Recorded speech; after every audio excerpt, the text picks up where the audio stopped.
Assalamualaikum warahmatullahi wabarakatuh. Pripun kabare soleh lan soleha? Mugi-mugi sehat sedaya nggih. Amin. Saniki sampun mlebet semester kali, anggone sinau luwih semangat malih nggih.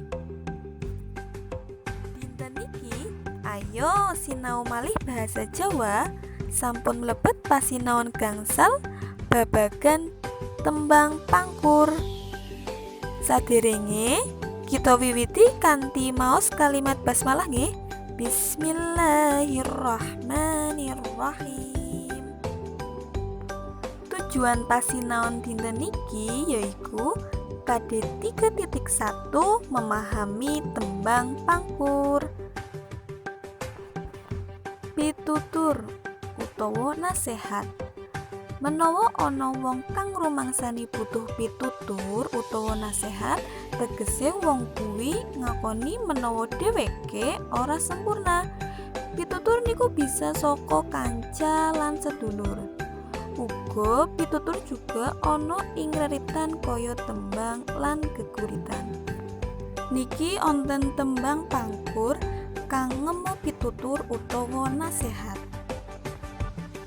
Wateke tembang pangkur yaiku sereng utawa kasar, mula matuh kanggo pitutur utawa nasehat. Paugerane tembang macapat kuwi ana 3. Nomor 1 guru gatra, artine larik saben padha utawa bait. Nomor 2 guru lagu, yaiku tibaning swara ing pungkasane gatra utawa larik, bunyi akhir di tiap barisnya. Nomor 3 guru wilangan, yaiku cacahe wanda utawa suku kata saben sak larik. Titikane tembang pangkur mau yaiku guru gatrane cacahe ana 7. Guru lagu tembang sekar mau yaiku larik 1 A, larik 2 I, larik 3 U, larik 4 A, larik 5 U, larik 6 A, lan larik 7 I.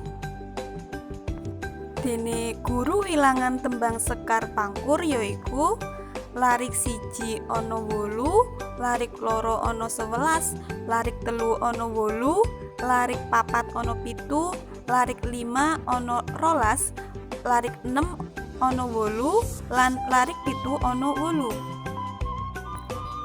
Niki artine utawa tegese tembung ing tembang sekar pangkur mau. Saged dipahami nggih? Carane nulis utawa nyeritakake isine tembang yaiku nomor 1 wacanan tembange kanthi bener. Nomor 2 jelasna apa tegese utawa artine tiap tembung utawa kata-katane.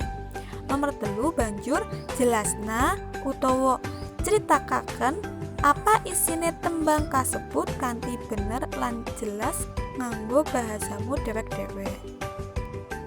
Cekap semanten materine, monggo disinaoni malih lan dipahami malih materi babagan tembang pangkur.